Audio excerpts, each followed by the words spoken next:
इस वीडियो में हम आपको कुरान पाक की दो अजीम और बाबरकत सूरतें सुनाने जा रहे हैं, सूरह यासीन और सूरह रहमान। अगर आप इन दोनों सूरतों को सिर्फ एक मरतबा भी दिल से सुन लें तो इंशाअल्लाह अल्लाह आपके बिगड़े हुए काम बनना शुरू हो जाएंगे। दोस्तों, सूरह यासीन को कुरान का दिल कहा जाता है और सूरह रहमान दिलों को सुकून देने वाली सूरत है। ये ऐसी बाबरकत सूरत है कि जिस नेक मकसद के लिए भी सुना जाए अल्लाह के हुक्म से वो मकसद पूरा हो जाता है। जिस घर में इन सूरतों की तिलावत होती है वहाँ बेशुमार बरकतें नाजिल होती हैं और अल्लाह ताला उस घर के लोगों को परेशानियों और मुसीबतों से महफूज रखता है। अगर आप रोज़ाना सूरह यासीन और सूरह रहमान सुनने का मामूल बना लें तो कामयाबी आपका मुक़द्दर बन सकती है। अगर आपको लगता है कि आपके घर या कारोबार पर किसी का नज़र है, रिज़्क़ में तंगी है, तो अपने घर या दुकान में इन सूरतों को चलाएं। इंशाअल्लाह बुरी नज़र, जादू और दिगर मनफी असरात ख़त्म हो जाएंगे और रिज़्क़ में बेपनाह बरकत होगी। याद रखें, इन सूरतों को सिर्फ सुनना है, लेकिन शर्त यह है सुनना शुरू करें तो मुकम्मल सुनें, अधूरा ना छोड़ें। अगर आप कुरान पाक से मोहब्बत करते हैं तो इस वीडियो को अभी लाइक करें। आखिर में दुआ है कि या अल्लाह, जो लोग सूरह यासीन और सूरह रहमान को मुकम्मल सुनते हैं अपनी रहमत से उनकी तमाम परेशानियां दूर फरमा, उनके बिगड़े हुए काम बना दे और उनकी जायज़ हाजात को पूरा फरमा। आमीन। दोस्तों, कमेंट में आमीन ज़रूर लिखें, क्या पता किसकी ज़ुबान से निकली दुआ कबूल हो जाए। आप अपने दिल में नेक मकसद रखकर इन मुबारक सूरतों को सुने।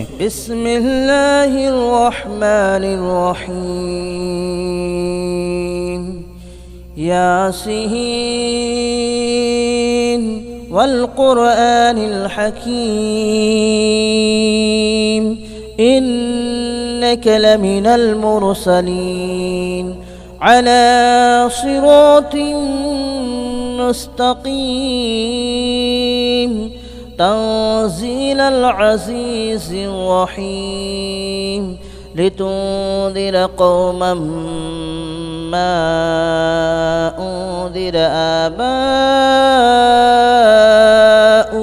फहुम गाफ़िलून लक़द हक़्क़ल क़ौलु अला अक्सरिहिम फहुम ला युमिनून इन्ना जअलना फ़ी अअनाक़िहिम अग़लालन फ़हिय इलल अज़क़ान फ़हुम मुक़महून वजअलना मिन बैनि अयदीहिम सद्दन वमिन ख़ल्फ़िहिम सद्दन फ़अग़शयनाहुम फ़हुम ला युबसिरून वसवाउन अलैहिम अअंज़रतहुम अम लम तुंज़िरहुम ला युमिनून इन्नमा तुंज़िरु मन इत्तबअ अज़्ज़िक्र व ख़शिय अर्रहमान बिलग़ैब फ़बश्शिरहु बिमग़फ़िरतिन व अज्रिन करीम। इन्ना नहनु नुह्यिल मौता व नक्तुब मा क़द्दमू व आसारहुम व कुल्ल शैइन अहसयनाहु फ़ी इमामिन मुबीन वदरिब लहुम मसलन अस्हाबल क़रियह इज़ जाअहल मुरसलून إذ أرسلنا إليهم اثنين فكذبوهما فعززنا بثالث فقالوا إنا إليكم مرسلون قالوا ما أنتم إلا بشر مثلنا وما أنزل الرحمن من شيء إن أنتم إلا تكذبون قالوا ربنا يعلم إنا إليكم لمرسلون وما علينا إلا البلاغ المبين قالوا إنا تطيرنا بكم لئن لم تنتهوا لنرجمنكم وليمسنكم منا عذاب أليم قالوا طائركم معكم أئن ذكرتم بل أنتم قوم مسرفون وجاء من أقصى المدينة رجل يسعى قال يا قوم اتبعوا المرسلين اتبعوا من لا يسألكم أجرا وهم مهتدون وما لي لا أعبد الذي فطرني وإليه ترجعون أأتخذ من دونه آلهة إن يردني الرحمن بضر لا تغن عني شفاءتهم شيئا ولا ينقذون إني إذا لفي ضلال مبين آمنت بربكم فاسمعون قيل ادخل الجنة قال يا ليت قومي يعلمون بما غفر لي ربي وجعلني من المكرمين وما أنزلنا على قومه من بعده من جود من السماء وما كنا منزلين إن كانت إلا صيحة واحدة فإذا هم خامدون يا حسرة على العباد ما يأتيهم من رسول إلا كانوا به يستهزئون ألم يروا كم أهلكنا قبلهم من القرون أنهم إليهم لا يرجعون وإن كل لما جميع لدينا محضرون وآية لهم الأرض الميتة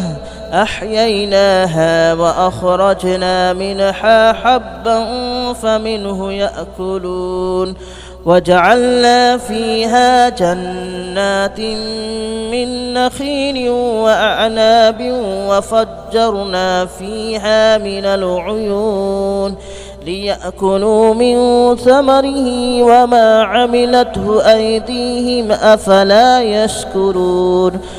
سبحان الذي خلق الأزواج كلها مما تنبت الأرض ومن أنفسهم ومما لا يعلمون وآية لهم الليل نسلخ منه النهار فإذا هم مظلمون والشمس تجري لمستقر لها ذلك تقدير العزيز العليم والقمر قدرناه منازل حتى عاد كالعرجون القديم لا الشمس ينبغي لها أن تدرك القمر ولا الليل سابق النهار وكل في فلك يسبحون وآية لهم ألا حملنا ذريتهم في الفلك المشحون وخلقنا لهم من مثله ما يركبون وإن نشأ نغرقهم فلا صريخ لهم ولا هم ينقذون إلا رحمة منا ومتاعا إلى حين وإذا قيل لهم اتقوا ما بين أيديكم وما خلفكم لعلكم ترحمون وما تأتيهم من آية من آيات ربهم إلا كانوا عنها معرضين وإذا قيل لهم أنفقوا مما رزقكم الله قال الذين كفروا للذين آمنوا أنطعم من لو يشاء الله أطعمه إن أنتم إلا في ضلال مبين ويقولون متى هذا الوعد إن كنتم صادقين ما ينظرون إلا صيحة واحدة تأخذهم وهم يخصمون فلا يستطيعون توصية ولا إلى أهلهم يرجعون ونفخ في الصور فإذا هم من الأجداث إلى ربهم ينسلون قالوا يا ويلنا من بعثنا من مرقدنا هذا ما وعد الرحمن وصدق المرسلون إن كانت إلا صيحة واحدة فإذا هم جميع لدينا محضرون فاليوم لا تظلم نفس شيئا ولا تجزون إلا ما كنتم تعملون إن أصحاب الجنة اليوم في شغل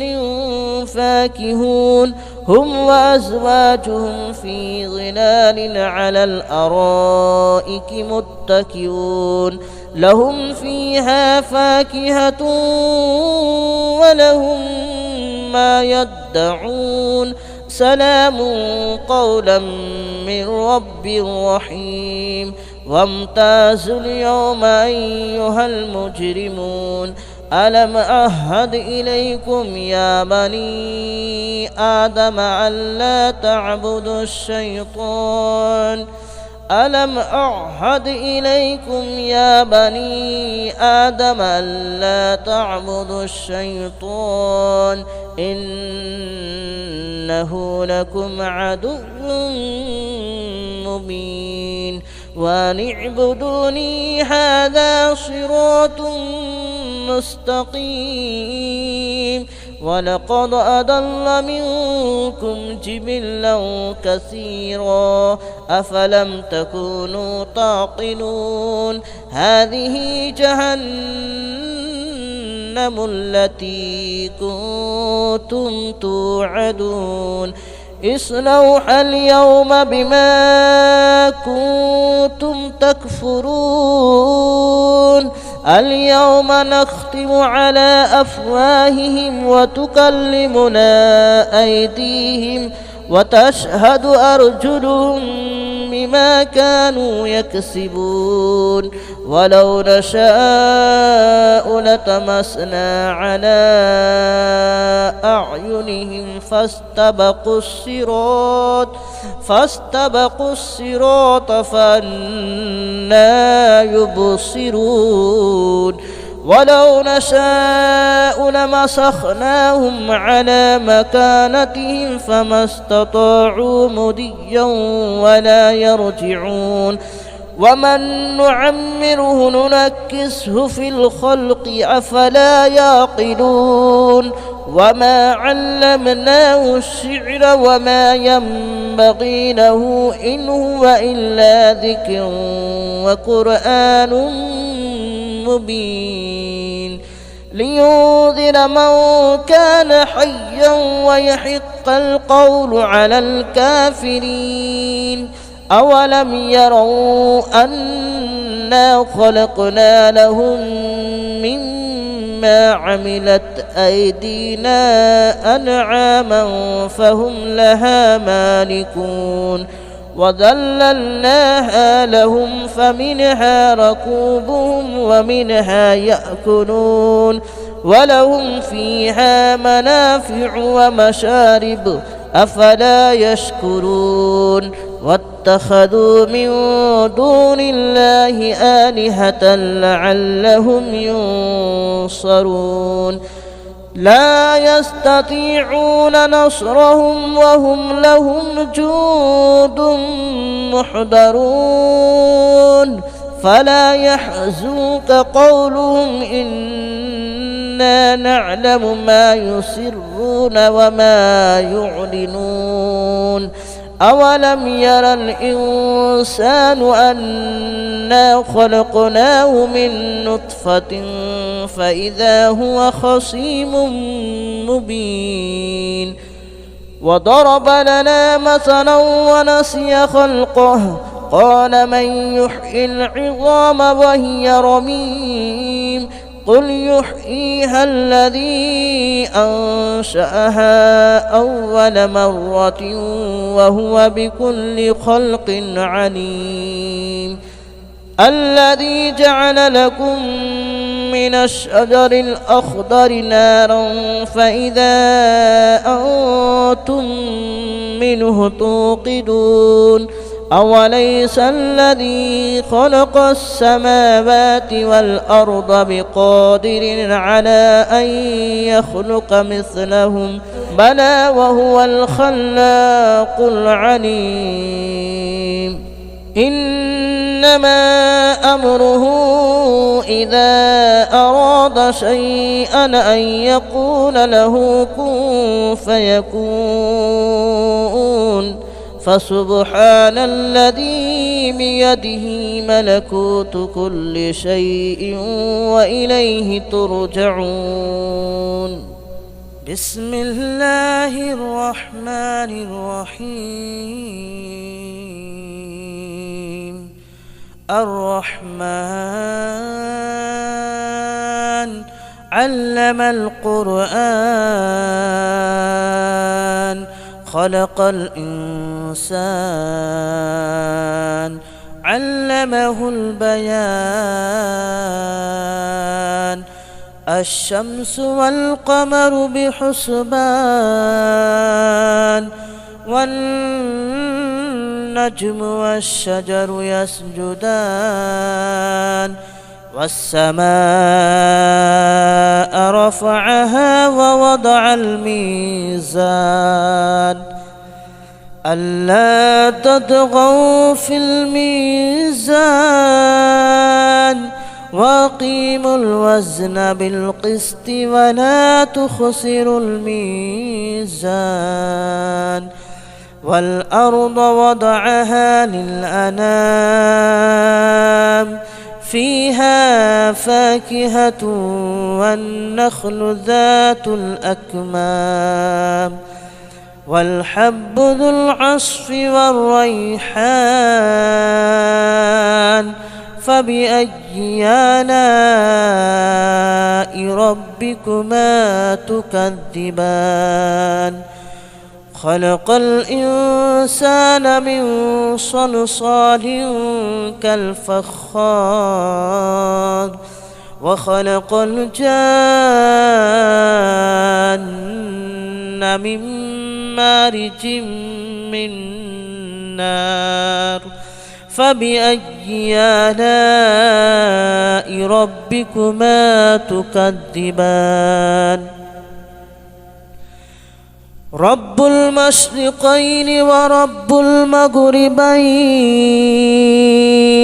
فبأي آلاء ربكما تكذبان مرج البحرين يلتقيان بينهما برزخ لا يبغيان فبأي آلاء ربكما تكذبان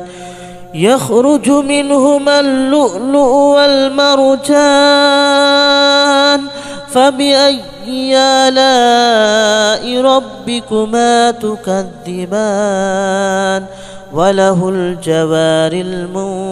المنشآت في البحر كالأعلام فبأي آلاء ربكما تكذبان كل من عليها فان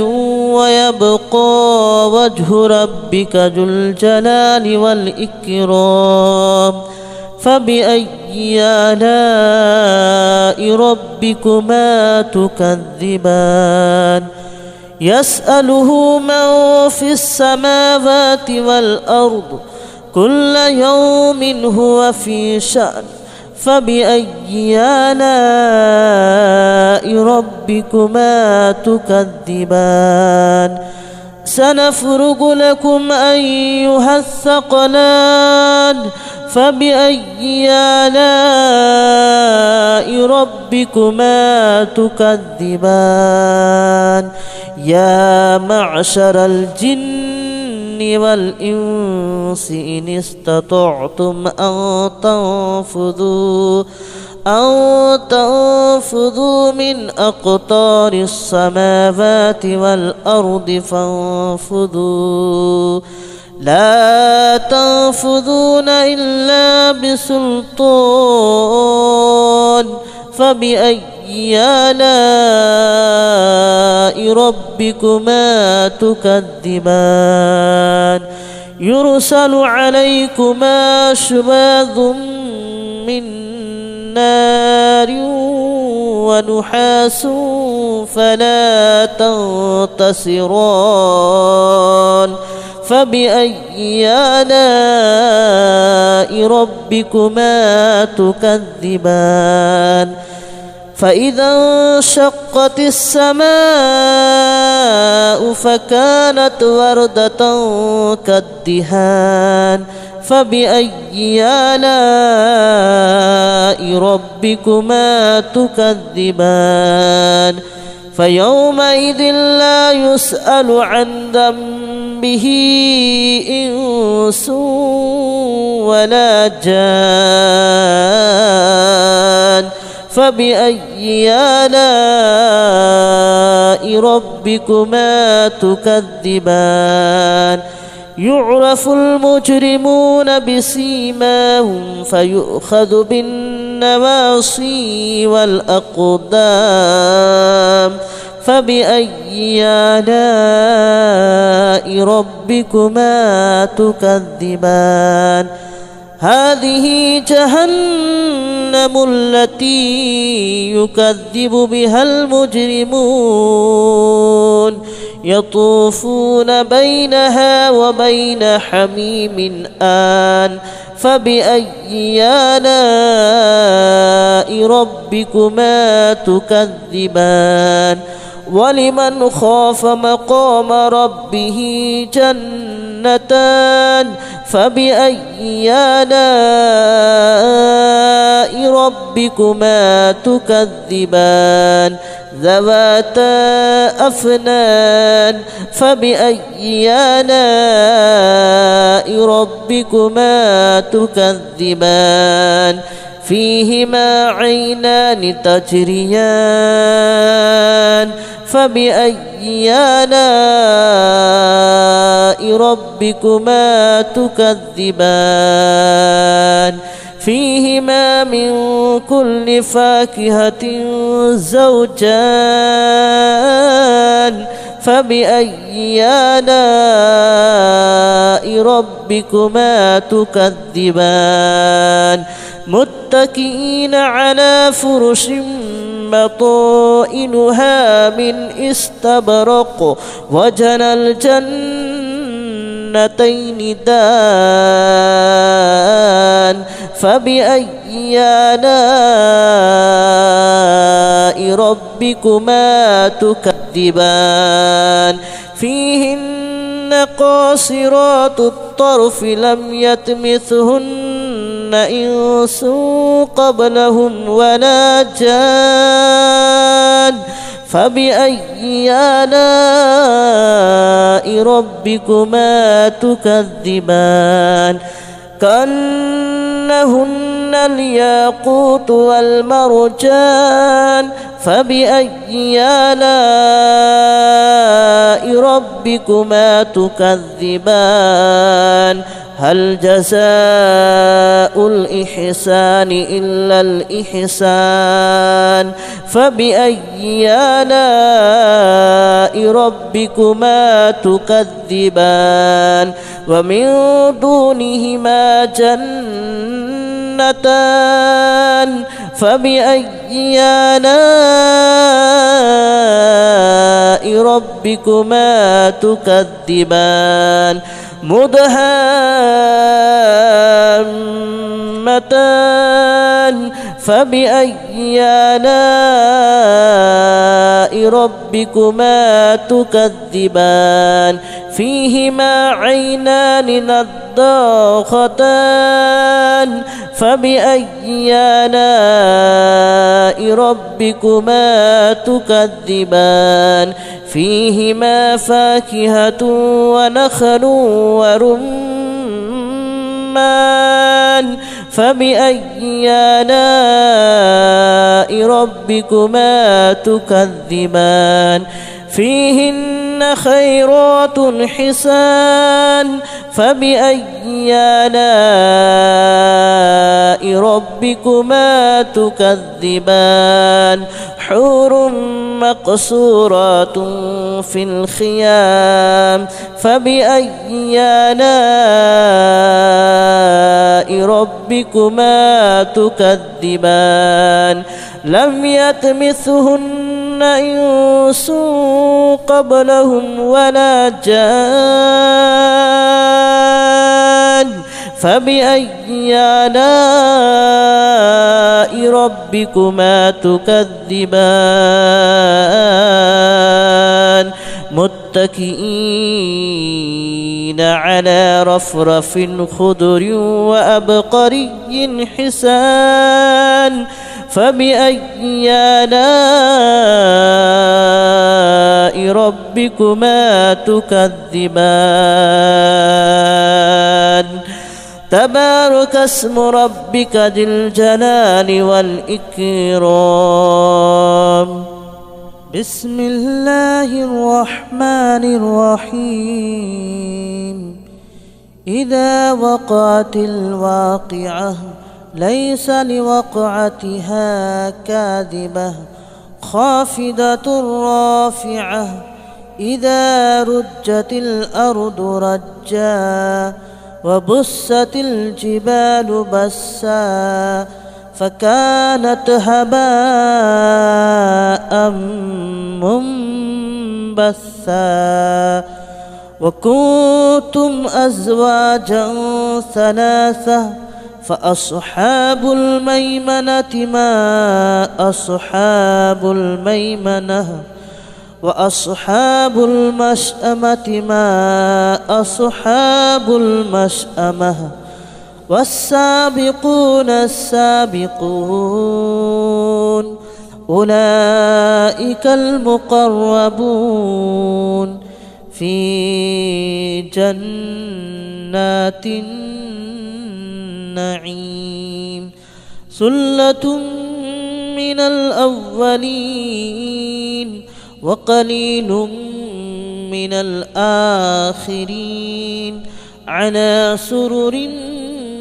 موضونة متكئين عليها متقابلين يطوف عليهم ولدان مخلدون بأكواب وأباريق وكأس من معين لا يصدعون عنها ولا ينزفون وفاكهة مما يتخيرون ولحم طير مما يشتهون وحور عين كأمثال اللؤلؤ المكنون جزاء بما كانوا يعملون لا يسمعون فيها لغوا ولا تأثيما إلا قليلا سلاما سلاما وأصحاب اليمين ما أصحاب اليمين في سدر مخدود وطلح منضود وظل ممدود وماء مسكوب وفاكهة كثيرة لا مقطوعة ولا ممنوعة وفرش مرفوعة إنا أنشأناهن إن شاء فجعلناهن أبكارا عربا أترابا لأصحاب اليمين ثلة من الأولين وثلة من الآخرين وأصحاب الشمال ما أصحاب الشمال في سموم وحميم وظل من يحموم لا بارد ولا كريم إنهم كانوا قبل ذلك مترفين وكانوا يصرون على الحنث العظيم وكانوا يقولون أئذا متنا وكنا ترابا وعظاما أئنا لمبعوثون أو آباؤنا الأولون قل إن الأولين والآخرين لمجموعون إلى ميقات يوم معلوم ثم إنكم أيها الضالون المكذبون لآكلون من شجر من زقوم فمالئون منها البطون فشاربون عليه من الحميم فشاربون شرب الحميم هذا نزلهم يوم الدين نحن خلقناكم فلولا تصدقون أفرأيتم ما تمنون أأنتم تخلقونه أم نحن الخالقون نحن قدرنا بينكم الموت وما نحن بمسبوقين على أن نبدل أمثالكم وننشئكم فيما لا تعلمون ولقد علمتم النشأة الأولى فلولا تذكرون أفرأيتم ما تحرثون أأنتم تزرعونه أم نحن الزارعون لو نشاء لجعلناه هطاما فظلتم تفكهون إنا لمغرمون بل نحن محرومون أفرأيتم الماء الذي تشربون أأنتم أنزلتموه من المزن أم نحن المنزلون لو نشاء جعلناه أجاجا فلولا تشكرون أفرأيتم النار التي تورون أأنتم أنشأتم شجرتها أم نحن المنشئون نحن جعلناها تذكرة ومتاعا للمتقين نحن جعلناها تذكرة ومتاعا للمقوين فسبح باسم ربك العظيم فلا أقسم بمواقع النجوم وإنه لقسم لو تعلمون عظيم إنه لقرآن كريم في كتاب مكنون لا يمسه إلا المطهرون تنزيل من رب العالمين أفبهذا الحديث أنتم مدهنون وتجعلون رزقكم أنكم تكذبون فلولا إذا بلغت الحلقوم وأنتم حينئذ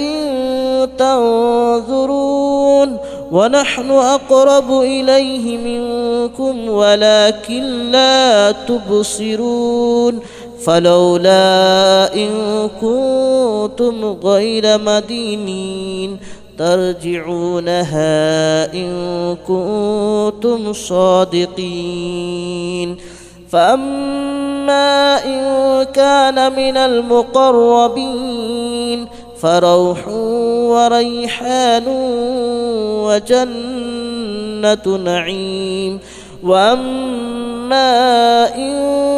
كان من أصحاب اليمين فسلام لك من أصحاب اليمين وأما إن كان من المكذبين الضالين فنزل من حميم وتصلية جحيم إن هذا لهو حق اليقين فسبح باسم ربك العظيم بسم الله الرحمن الرحيم ياسين والقرآن الحكيم إنك لمن المرسلين على صراط مستقيم تنزيل العزيز الرحيم لتنذر قوما ما أنذر آباؤهم فهم غافلون لقد حق القول على أكثرهم فهم لا يؤمنون إنا جعلنا في أعناقهم أغلالا فهي إلى الأذقان فهم مقمحون وجعلنا من بين أيديهم سدا ومن خلفهم سدا فأغشيناهم فهم لا يبصرون وسواء عليهم أنذرتهم أم لم تنذرهم لا يؤمنون إنما تنذر من اتبع الذكر وخشي الرحمن بالغيب فبشره بمغفرة وأجر كريم. إنا نحن نحيي الموتى ونكتب ما قدموا وآثارهم وكل شيء أحصيناه في إمام مبين. واضرب لهم مثلا أصحاب القرية إذ جاءها المرسلون إذ أرسلنا إليهم 2 فكذبوهما فعززنا بثالث فقالوا إنا إليكم مرسلون.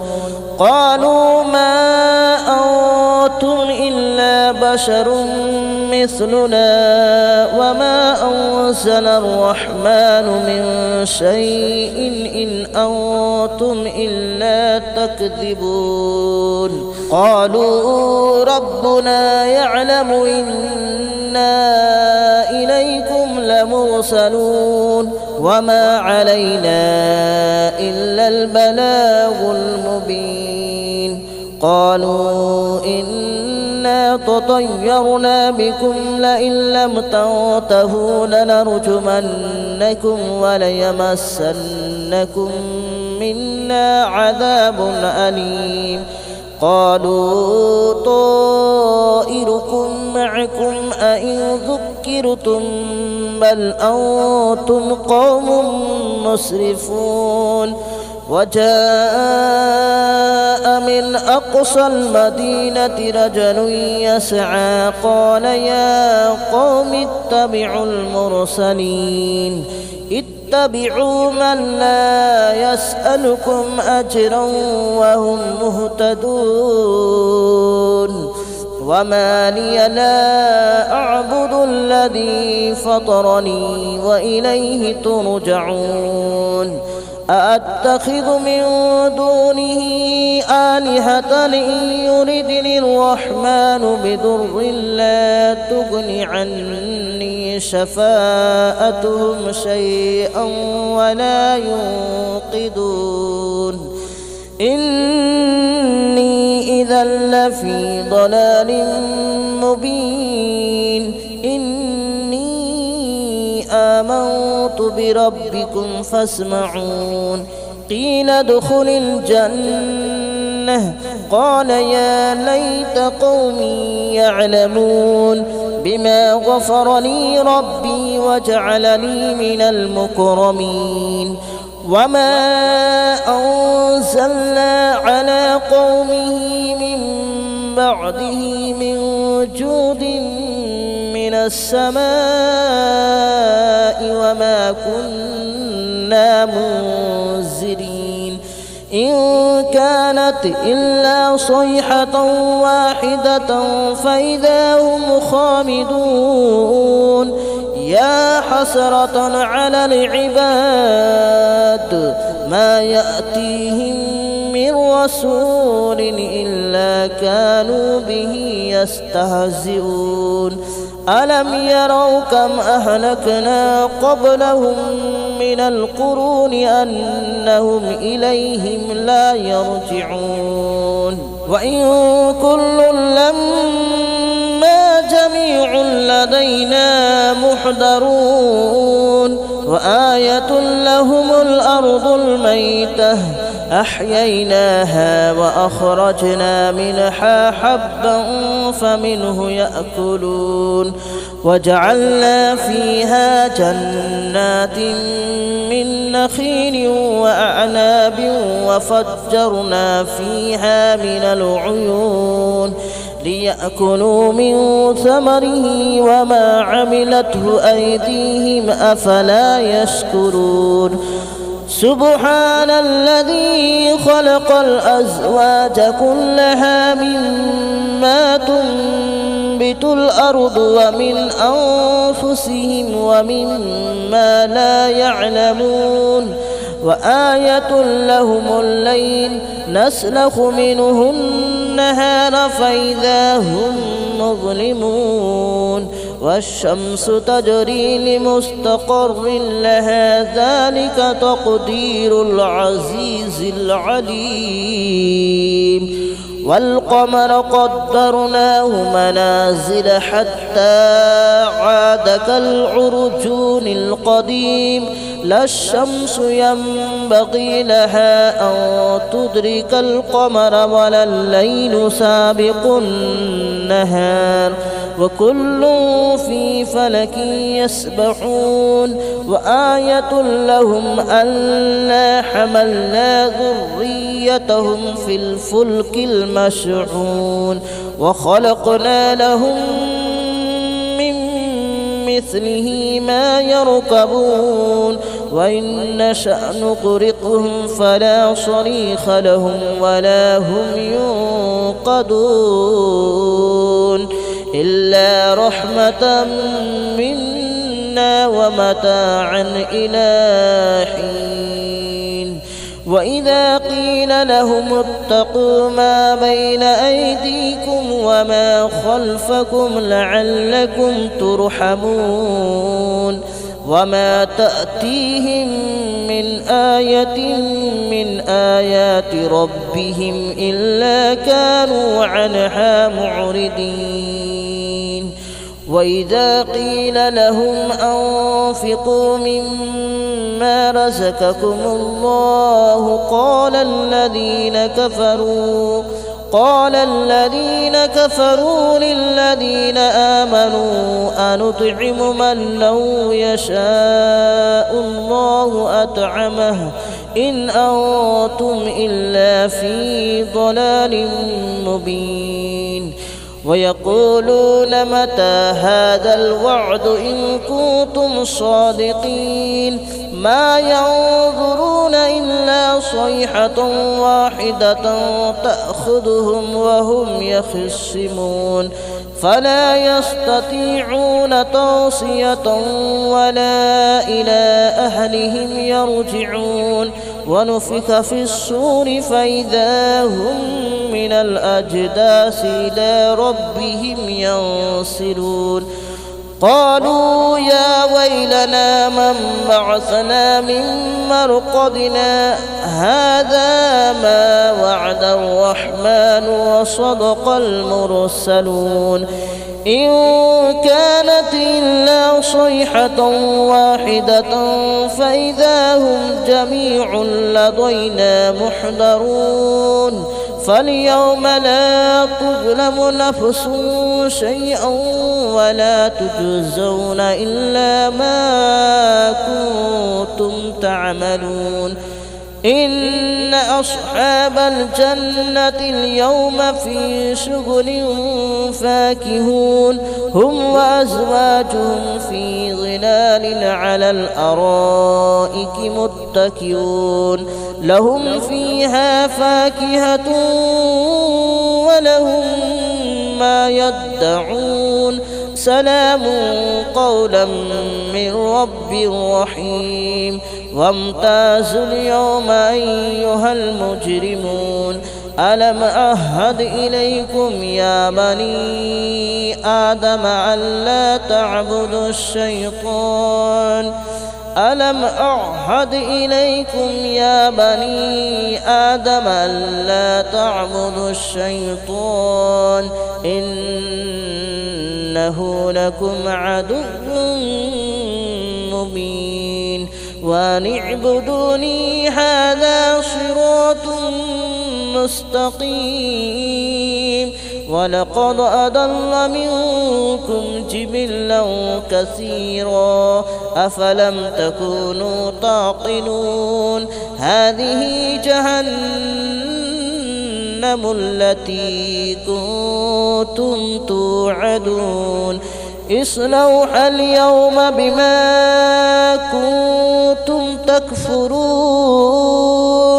اليوم نختم على أفواههم وتكلمنا أيديهم وتشهد أرجلهم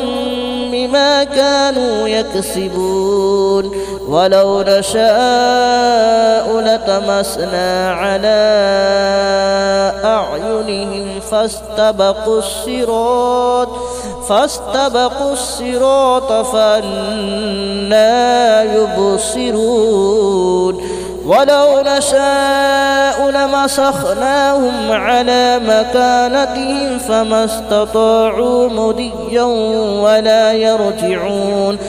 ومن نعمره ننكسه في الخلق أفلا يعقلون وما علمناه الشعر وما ينبغي له إن هو إلا ذكر وقرآن مبين لينذر من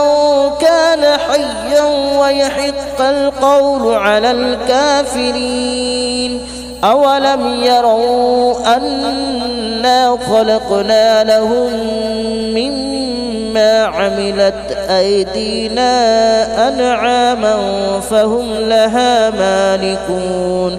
وذللناها لهم فمنها ركوبهم ومنها يأكلون ولهم فيها منافع ومشارب أفلا يشكرون واتخذوا من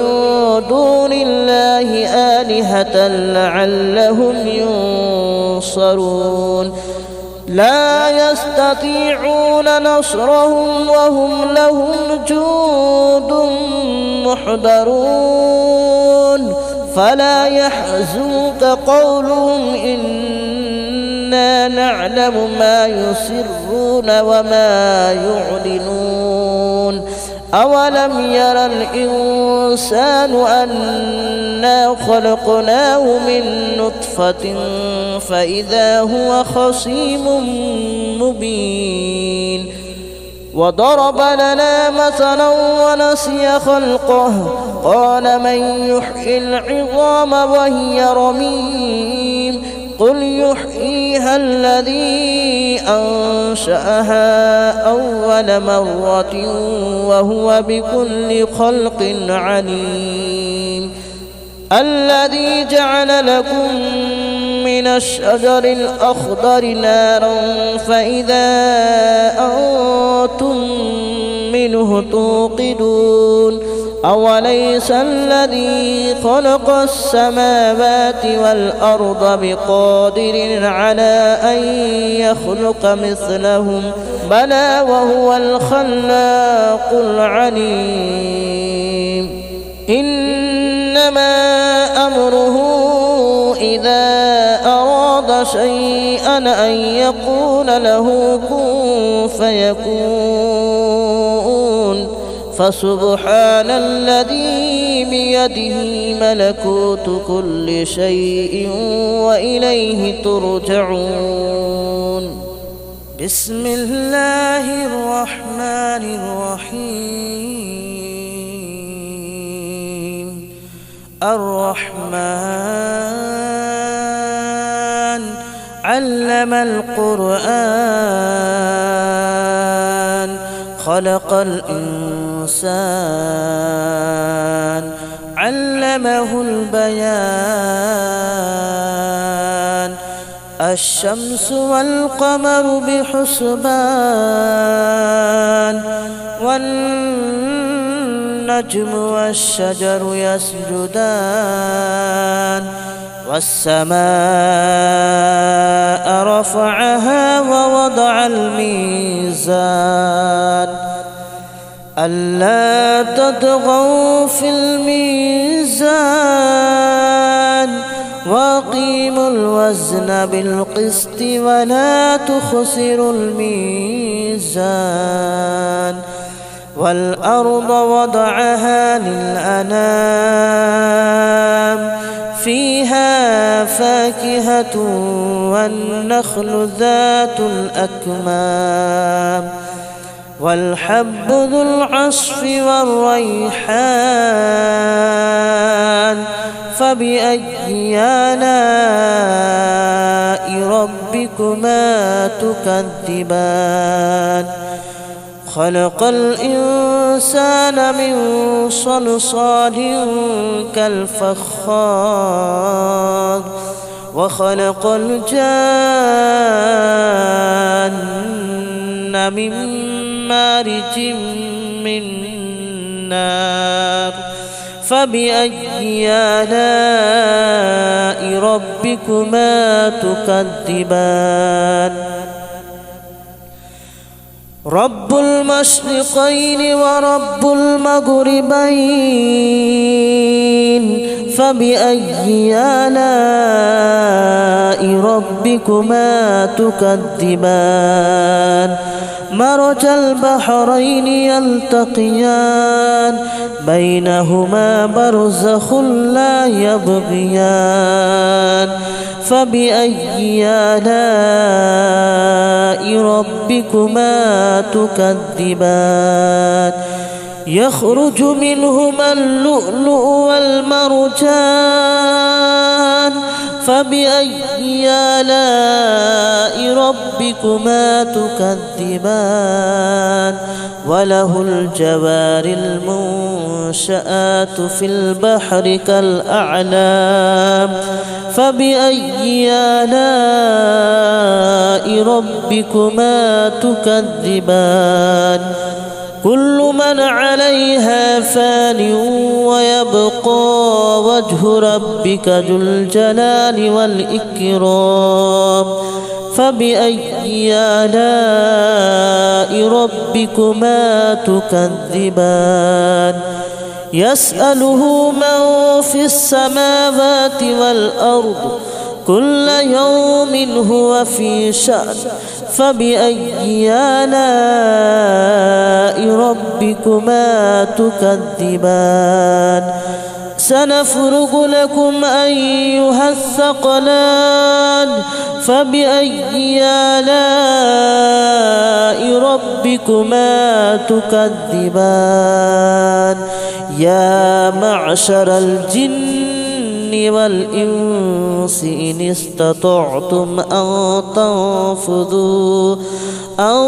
تنفذوا من أقطار السماوات والأرض فانفذوا لا تنفذون إلا بسلطان فبأي آلاء ربكما تكذبان يرسل عليكما شواظ من نار ونحاس فلا تنتصران فبأي آلاء ربكما تكذبان فإذا انشقت السماء فكانت وردة كالدهان فبأي آلاء ربكما تكذبان فيومئذ لا يسأل عن ذنبه إنس ولا جان فبأي آلاء ربكما تكذبان يعرف المجرمون بسيماهم فيؤخذ بالنواصي والأقدام فبأي آلاء ربكما تكذبان هذه جهنم التي يكذب بها المجرمون يطوفون بينها وبين حميم آن فبأي آلاء ربكما تكذبان ولمن خاف مقام ربه جنتان فبأي آلاء ربكما تكذبان ذواتا أفنان فبأي آلاء ربكما تكذبان فيهما عينان تجريان فبأي آلاء ربكما تكذبان فيهما من كل فاكهة زوجان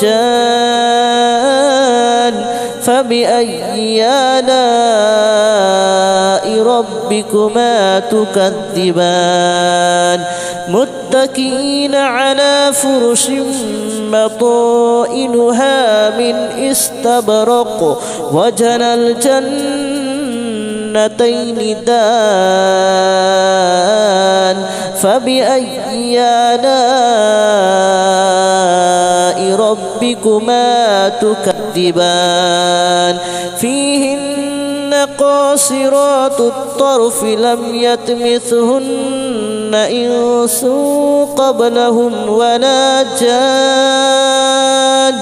فبأي آلاء ربكما تكذبان كأنهن الياقوت والمرجان فبأي آلاء ربكما تكذبان هل جزاء الإحسان إلا الإحسان فبأي آلاء ربكما تكذبان ومن دونهما جنتان فبأي آلاء ربكما تكذبان مدهامتان فبأي آلاء ربكما تكذبان فيهما عينان نضاختان فبأي آلاء ربكما تكذبان فيهما فاكهة ونخل ورمان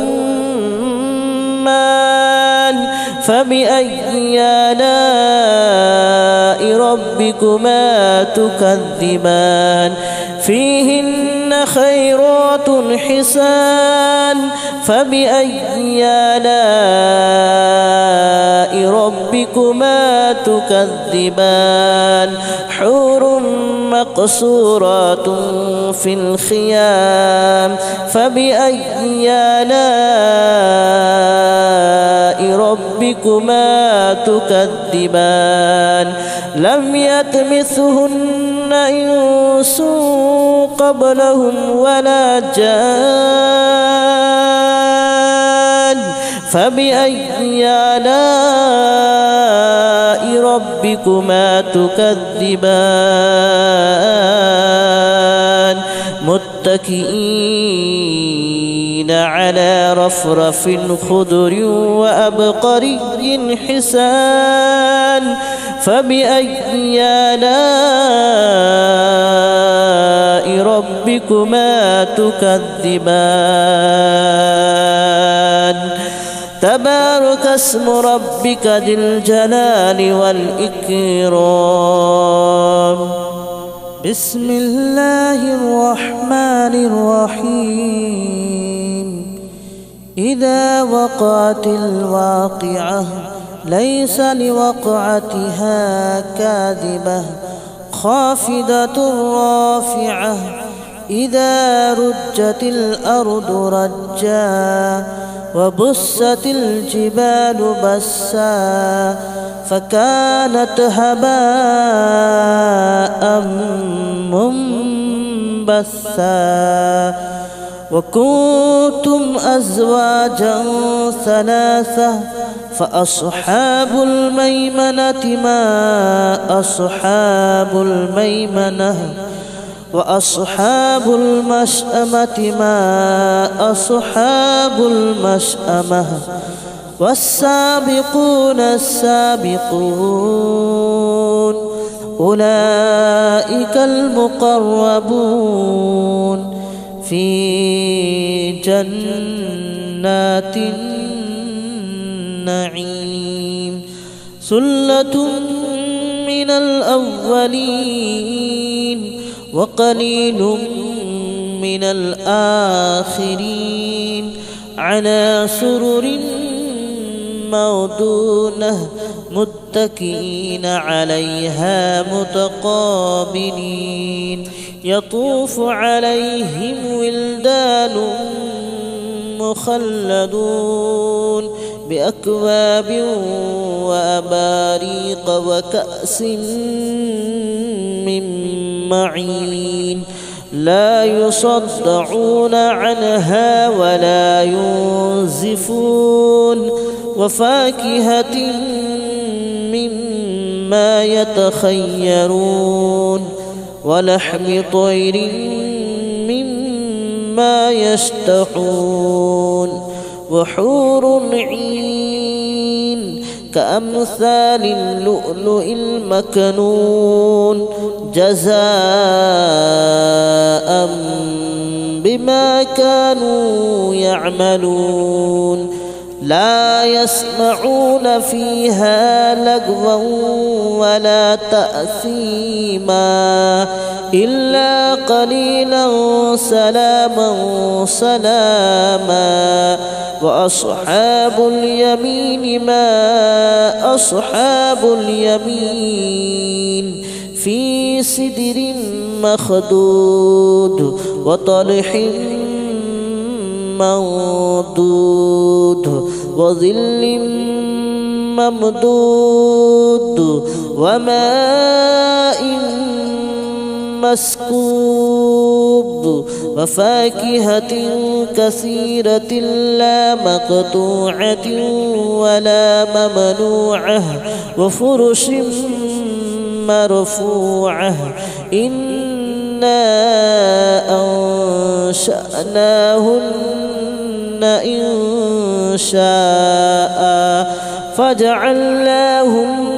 أبكارا عربا أترابا لأصحاب اليمين ثلة من الأولين وثلة من الآخرين وأصحاب الشمال ما أصحاب الشمال في سموم وحميم وظل من يحموم لا بارد ولا كريم إنهم كانوا قبل ذلك مترفين وكانوا يصرون على الحنث العظيم وكانوا يقولون أئذا متنا وكنا ترابا وعظاما أئنا لمبعوثون أو آباؤنا الأولون قل إن الأولين والآخرين لمجموعون إلى ميقات يوم معلوم ثم إنكم أيها الضالون المكذبون لآكلون من شجر من زقوم فمالئون منها البطون فشاربون عليه من الحميم فشاربون شرب الحميم هذا نزلهم يوم الدين نحن خلقناكم فلولا تصدقون أفرأيتم ما تمنون أأنتم تخلقونه أم نحن الخالقون نحن قدرنا بينكم الموت وما نحن بمسبوقين على أن نبدل أمثالكم وننشئكم فيما لا تعلمون ولقد علمتم النشأة الأولى فلولا تذكرون أفرأيتم ما تحرثون أأنتم تزرعونه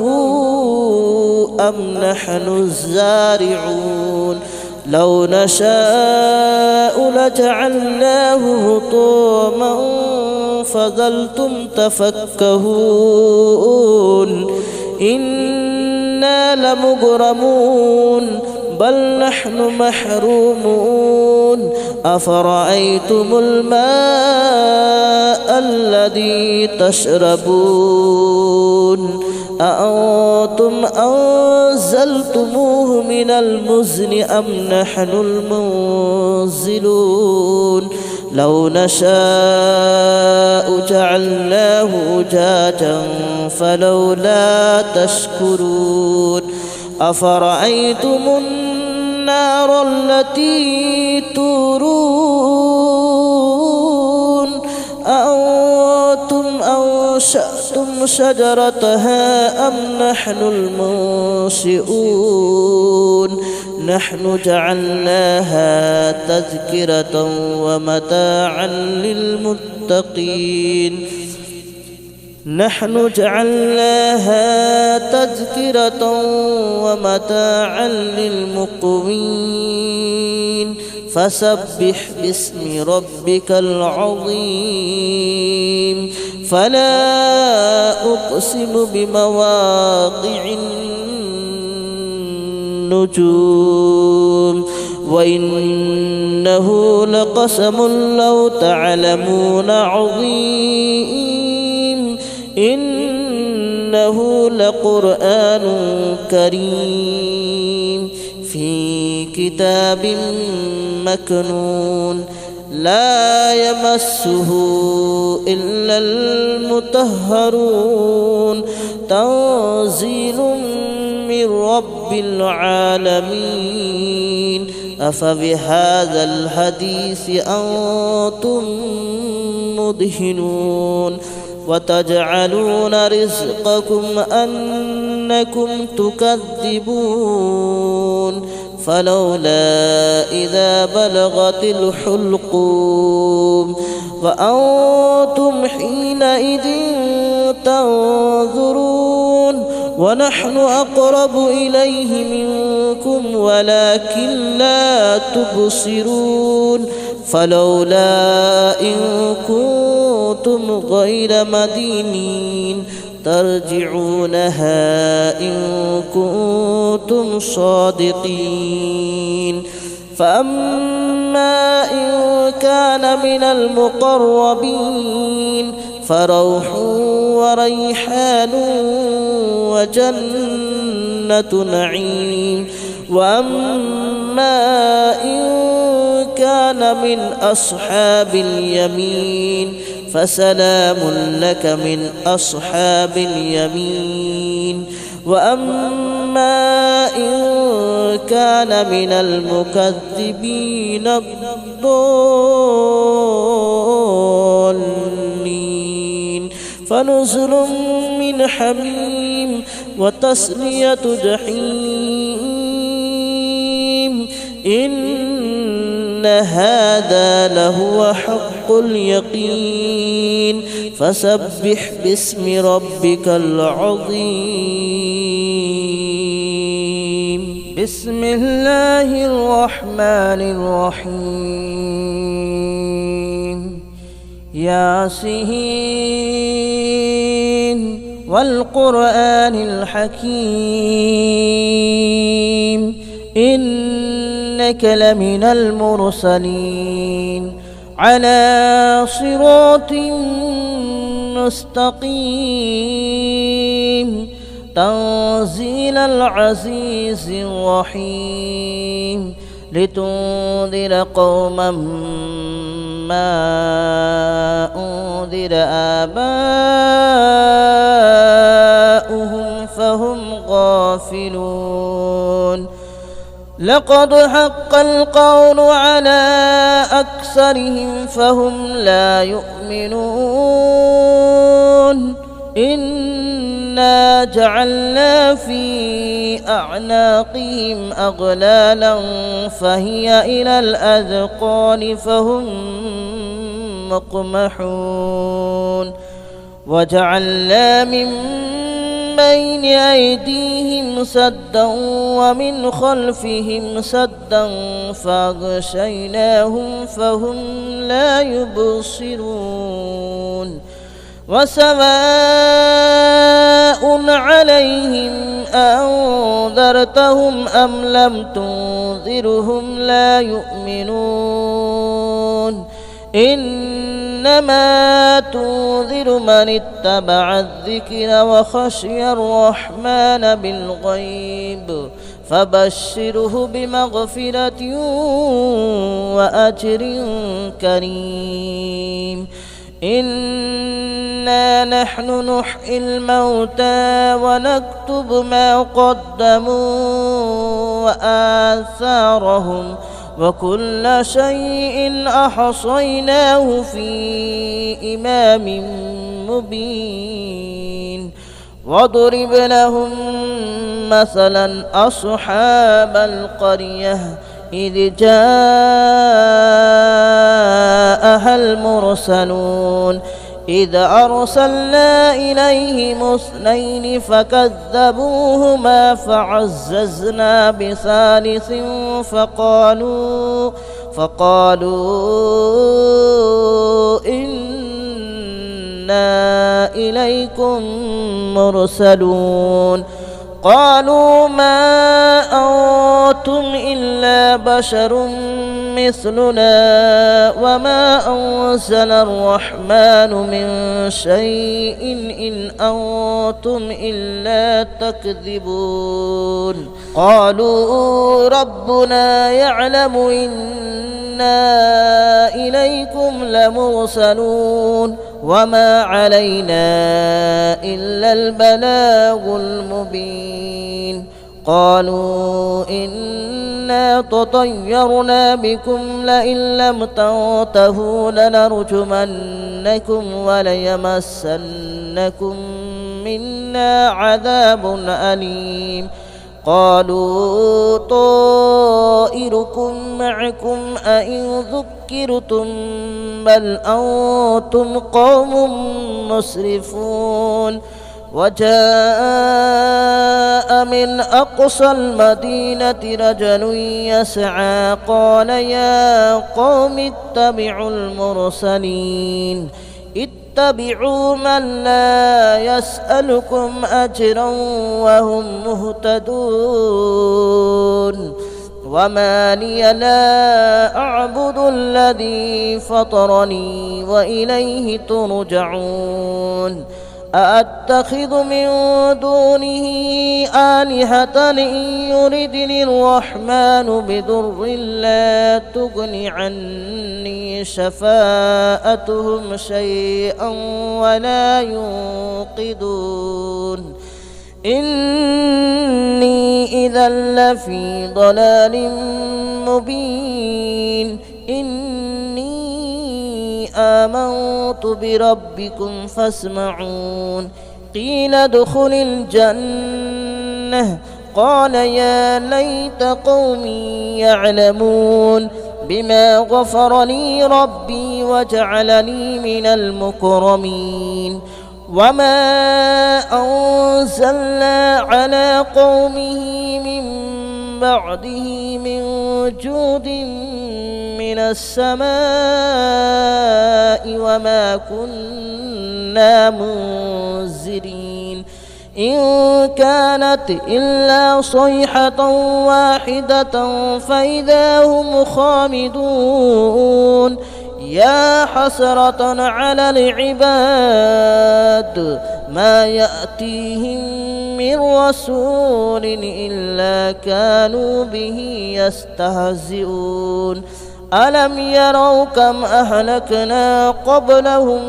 من القرون أنهم إليهم لا يرجعون وإن كل لما جميع لدينا محضرون وآية لهم الأرض الميتة أحييناها وأخرجنا منها حبا فمنه يأكلون وجعلنا فيها جنات من نخيل وأعناب وفجرنا فيها من العيون ليأكلوا من ثمره وما عملته أيديهم أفلا يشكرون سبحان الذي خلق الأزواج كلها مما تنبت الأرض ومن أنفسهم ومما لا يعلمون وآية لهم الليل نسلخ منه النهار فإذا هم مظلمون والشمس تجري لمستقر لها ذلك تقدير العزيز العليم والقمر قدرناه منازل حتى عاد كالعرجون القديم لا الشمس ينبغي لها أن تدرك القمر ولا الليل سابق النهار وكل في فلك يسبحون وآية لهم ألا حملنا ذريتهم في الفلك المشحون وخلقنا لهم من مثله ما يركبون وإن نشأ نغرقهم فلا صريخ لهم ولا هم ينقذون إلا رحمة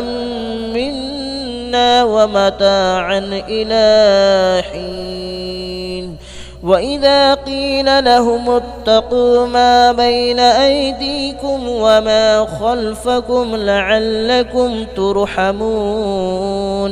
وما تأتيهم من آية من آيات ربهم إلا كانوا عنها معرضين وإذا قيل لهم أنفقوا مما رزقكم الله قال الذين كفروا للذين آمنوا أنطعم من لو يشاء الله أطعمه إن أنتم إلا في ضلال مبين ويقولون متى هذا الوعد إن كنتم صادقين ما ينظرون إلا صيحة واحدة تأخذهم وهم يخصمون فلا يستطيعون توصية ولا إلى أهلهم يرجعون ونفخ في الصور فإذا هم من الأجداث إلى ربهم ينسلون قالوا يا ويلنا من بعثنا من مرقدنا هذا ما وعد الرحمن وصدق المرسلون إن كانت إلا صيحة واحدة فإذا هم جميع لدينا محضرون فاليوم لا تظلم نفس شيئا ولا تجزون إلا ما كنتم تعملون إن أصحاب الجنة اليوم في شغل فاكهون هم وأزواجهم في ظلال على الأرائك متكئون لهم فيها فاكهة ولهم ما يدعون سلام قولا من رب رحيم وامتازوا اليوم أيها المجرمون ألم أعهد إليكم يا بني آدم ألا تعبدوا الشيطان ألم أعهد إليكم يا بني آدم ألا تعبدوا الشيطان إنه لكم عدو مبين وأن اعبدوني هذا صراط مستقيم ولقد أضل منكم جبلا كثيرا أفلم تكونوا تعقلون هذه جهنم التي كنتم توعدون اصلوها اليوم بما كنتم تكفرون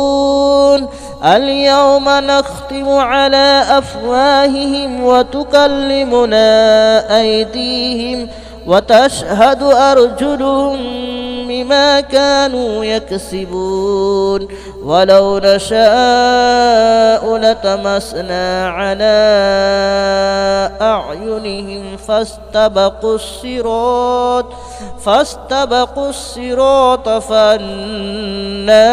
يبصرون ولو نشاء لمسخناهم على مكانتهم فما استطاعوا مضيا ولا يرجعون ومن نعمره ننكسه في الخلق أفلا يعقلون وما علمناه الشعر وما ينبغي له إن هو إلا ذكر وقرآن مبين لينذر من كان حيا ويحق القول على الكافرين أولم يروا أنا خلقنا لهم مما عملت أيدينا أنعاما فهم لها مالكون وذللناها لهم فمنها ركوبهم ومنها يأكلون ولهم فيها منافع ومشارب أفلا يشكرون واتخذوا من دون الله آلهة لعلهم ينصرون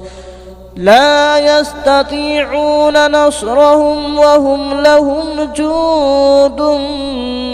محضرون فلا يحزنك قولهم إنا نعلم ما يسرون وما يعلنون أولم ير الإنسان أنا خلقناه من نطفة فإذا هو خصيم مبين وضرب لنا مثلا ونسي خلقه قال من يحيي العظام وهي رميم قل يحييها الذي أنشأها أول مرة وهو بكل خلق عليم الذي جعل لكم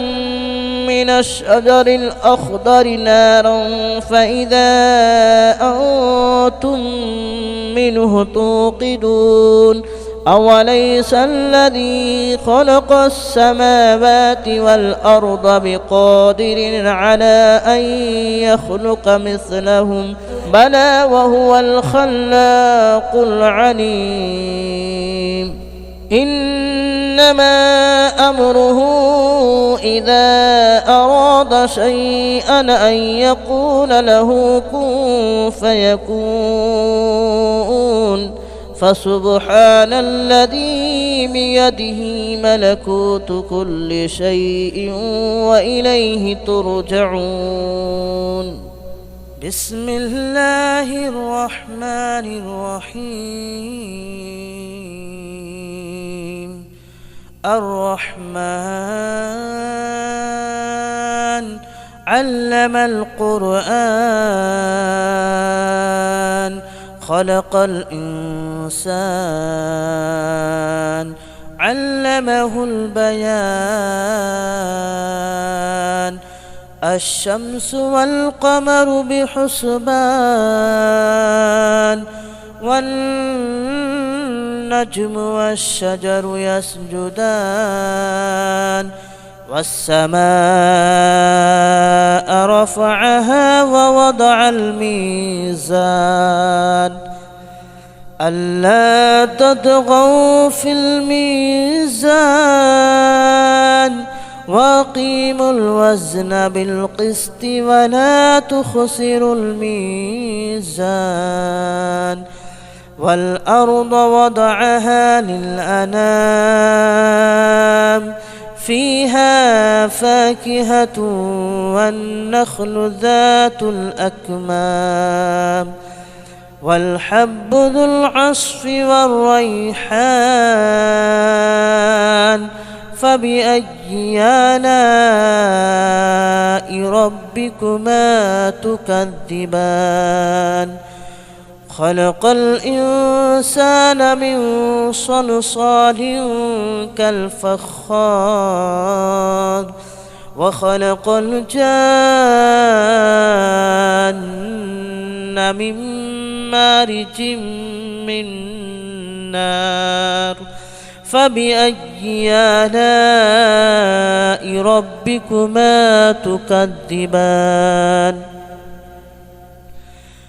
رب المشرقين ورب المغربين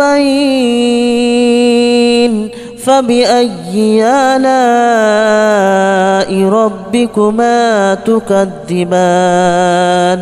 مرج البحرين يلتقيان بينهما برزخ لا يبغيان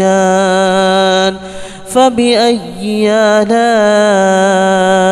ربكما تكذبان يخرج منهما اللؤلؤ والمرجان فبأي آلاء ربكما تكذبان وله الجوار المنشآت في البحر كالأعلام فبأي آلاء ربكما تكذبان كل من عليها فان ويبقى وجه ربك ذو الجلال والإكرام فبأي آلاء ربكما تكذبان يسأله من في السماوات والأرض كل يوم هو في شأن فبأي آلاء ربكما تكذبان سنفرغ لكم أيها الثقلان فبأي آلاء ربكما تكذبان يا معشر الجن والإنس إن استطعتم أن تنفذوا